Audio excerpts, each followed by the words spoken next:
let's go back. I'm moving on to the next page. I would like us to look at something like 35. I'll let you choose. I did not forget, so I'll let you choose the next one. So 35 on 145. Let's read it. Draw a graph that has horizontal tangent lines at 2 and 5 and is continuous but not differentiable at x equals 3. So I will write my notes. Horizontal tangent at x equals 2 and x equals 5 and not differentiable at x equals 3, but continuous everywhere on all x. Okay. So what does this mean? Horizontal tangent. This is very important for what's next in the course. Look at this graph. Where will this graph have horizontal tangents?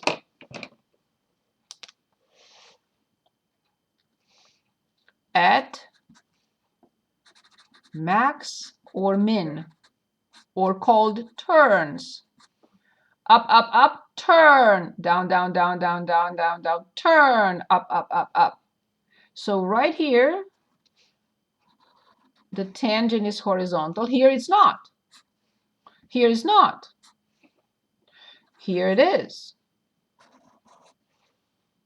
So it's a crucial concept to remember. If the tangent is horizontal, that point must be a max or a min. Carved in stone. Assuming that, right, the function turns and it's not a corner, la la la, right? So the function is continuous and it has horizontal tangents at the point of either max or min, also called turns. Now it says it's continuous everywhere, but not differentiable at 3. It says no corners. Let's look again. Oh no, it doesn't say no corners. So draw a graph that has horizontal tangent, that's clear, and it's continuous, but not differentiable at x equals 3. Fine. So we're going to make it to have a corner at 3. So 2 and 5. It says any graph, right? So 1, 2, 3, 4, 5. So it has horizontal tangents at 2 and 5. So you can create millions of different, infinitely many graphs. So I'm going to graph this as having a maximum at 2. Then I'm going to graph as if it has a corner at 3. And I'm going to graph as if it has another maximum at 5. So if it's a corner at 3, it's not differentiable, but it's continuous. And at 2, it has a max because it has a horizontal tangent.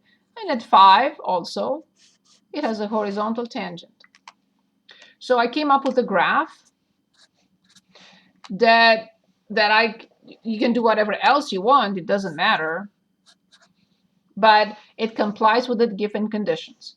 A maximum or a minimum because it has a horizontal tangent at 2, another horizontal tangent at 5, and not differentiable at 3, but continuous everywhere. Any questions? Okay. I would like to continue now. We're starting 1.5. Oh, no. Let's also look at how to determine. We had one example there of f of x equals 1 over x. Find f prime of x. Let's find that. Oh, I know I touched the table again. I don't know. I have to reconnect everything when we finish tonight. Sorry about that. Good. So if I'm asked to find the function, then I don't know other rules yet. We will learn them today. I have to copy limit as age approaches 0 from f of x plus age minus f of x divided by age. That's the only definition. F prime of x is the limit of the difference quotient. This is clear. This is clear. Can anyone give us f of x plus age?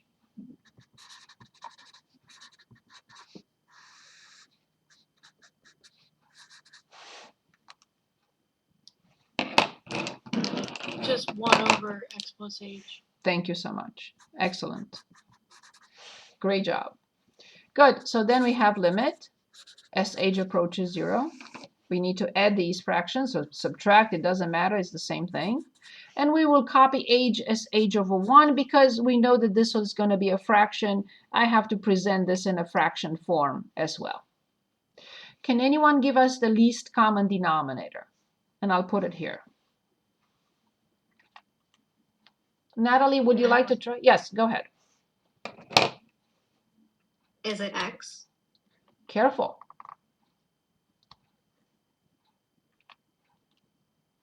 X times x plus h. Yes, they have nothing in common. It has to be the product of those two. X plus age was multiplied by x. So it means that I make myself a note. I decided to multiply the denominator by x. I have to do the same thing to the top. X was multiplied by x plus age. So I have to do the same thing to the top. Can anyone give us what we have left for the numerator now?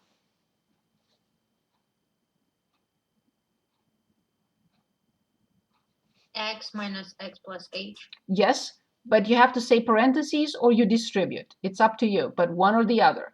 You either say parentheses because you are distributing -1 later. We can put an h on the top because then it's going to be x, negative x, then it's going to be 0. So we can just put an h. We are distributing -1 to x plus age. What do we need to write? You either say parentheses and you say x plus age, or you say negative x, negative h. One or the other. Either parentheses or you distribute from the beginning. Is that clear? We are not applying the limit just yet. So you cannot go that far. We are trying to simplify the expression first. Is that clear, Yulia? Yes. Okay, good. So now we continue. Do not drop the limit operator. We have not applied it yet. So the numerator is x minus age.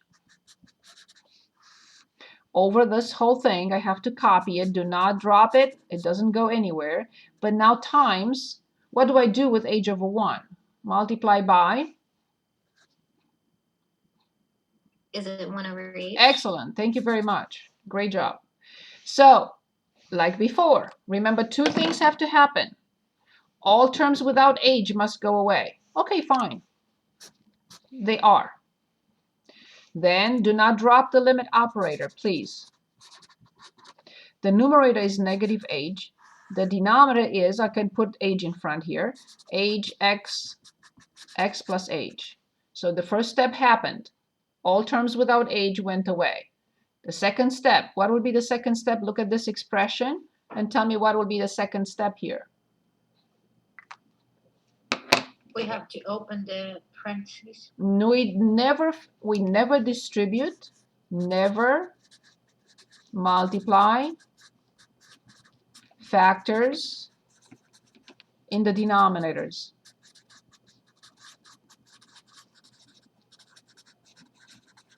We want the denominators factored. What is the second step in the difference quotient? We had the first step, all terms without age went away. But what is the second step now? Cancel out the yes, age must go away. Thank you. Who was that? Levi. Thank you. That is the second step always. And now I'll copy what I have.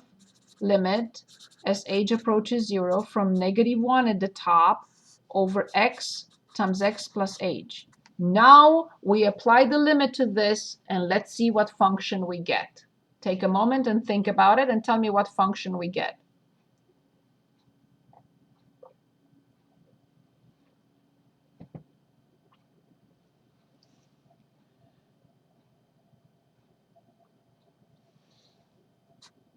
-1 over x squared. Brilliant, thank you so much.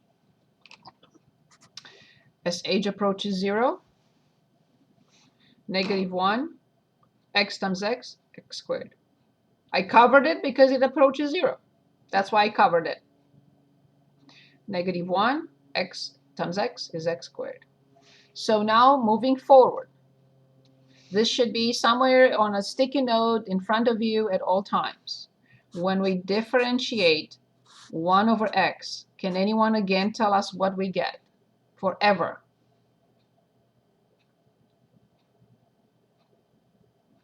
-1 over x squared. Thank you so much. Carved in stone. Very, very important to remember. Okay, so I think we had enough. This was the long procedure, right? This was the definition of the derivative. We are going to learn now differentiation rules, in which we will not have to do this again. We will for a test or exams and stuff, but moving forward, 1.5 differentiation rules. And if you are wondering, why are you torturing me with all this? Because I want you to remember, and we need to remember that the derivative is two concepts put together. What concepts? The difference quotient, which is almost the instantaneous rate of change, and the limit. When I put these two together, it's the exact, not almost, the exact. But yes, it gives us a function unless we want to evaluate it. What do we mean by evaluate it? Like we just had here. We found a function, and we plugged in 4, and that gave us the slope of this line. And we were able to put it in the equation to find the equation of the tangent line. Okay, and now the easier part. The first one is the power rule.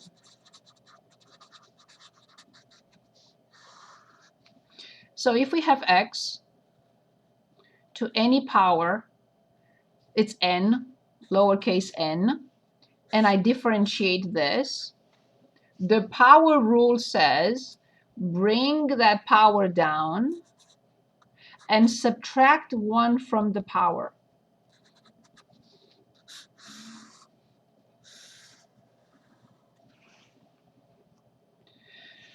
One other thing that I want to mention here, when we have a constant prime, what do we always get? What is the rate of change of the constant? If you have $10 in your wallet and you're not adding anything, you're not subtracting anything, what is the rate of change of the $10? How fast is the 10? If you don't add, you don't subtract, how fast is it changing? 0. It doesn't change. 0. Of course, absolutely, it does not change. Excellent. Great. So let's look at a few examples. I let you choose. One other thing that I was going to mention here is there is another notation for f prime, which is an important notation. Remember, f of x is the same thing with y. Either f of x or y, they are the same. F prime of x is the same with the derivative of y, dy, with respect to x. So this is the same thing, just two different notations. Sometimes we prefer this notation versus this. Okay, so this is called the Leibniz notation. They mean the same thing. However, sometimes we prefer this notation, and we'll get to that. Okay, so let's look on page Where am I? 154. I'm going to share my screen. 154. 154. And let me unplug my computer. All right. No. Here. Okay. Good. So in 154, I would like you to choose any function you want. Either we use the notation dy over dx, or we use the notation y prime. It doesn't matter. So let's choose anything you like. Can we do 37? Yes, absolutely. So let's look at 37, and that's on page 154. And let's say we have f of x equals 4 over x minus x to 3/5. Perfect example. Thank you for choosing that. So now, remember a few minutes ago we said that 1 over x, the derivative of 1 over x was what? I'm going to write it here on the side again. The derivative of 1 over x is, we wrote it a few minutes ago.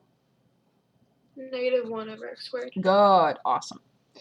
So now we have a constant. So I want you to understand that 4 over x can be rewritten as 4 times 1 over x. As long as 4 is in the numerator, right? If it's in the denominator, it's a different story. If I have something like 1 over 4x, yes, then I can write 1 over 4 times 1 over x in the same way. But 4 is in the numerator, so I don't need this. Good. So when I differentiate a constant times a function, so if I have a constant times a function and I differentiate, let's say f of x, all I need to do is just keep the constant in front and differentiate f prime. Remember, it's a product. If I have a sum or a difference, then the constant prime will be 0. But every time I see a constant times a function and I need to differentiate this, all I have to do is just write the constant and differentiate the function itself. So I think we have enough to start our derivative. And no, we're not going to do this. We're not asked to use a definition. No, we're not going to do this. Look, it took us a page just for one little problem. So this is well more complicated. We are going to use the differentiation rules. So 4 divided by x minus x to 3/5. And I want to differentiate this. I keep the constant outside. And you already told me that 1 over x prime is negative, I'll put in parentheses, negative 1 over x squared. I copy minus and move on to the next term. Well, this is a power rule. How do I know? Because it's x raised to a number. I will bring in front the number and subtract 1 from the power. So I will bring 3/5 in front times x, and I will subtract from 3/5, I subtract 1. Then I continue. 4 times negative 1 over x squared can be rewritten back. I'm going back to negative 4 over x squared. I will keep the negative 3/5 outside. But now I have to perform the 3/5 minus 1. Can anyone give us the 3/5 minus 1? And remember, we have to multiply the top by 5 because the least common denominator is 5.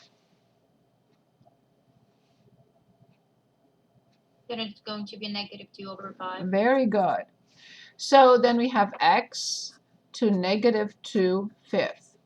We discussed the negative power last week. So this will go to the denominator if we want to do that.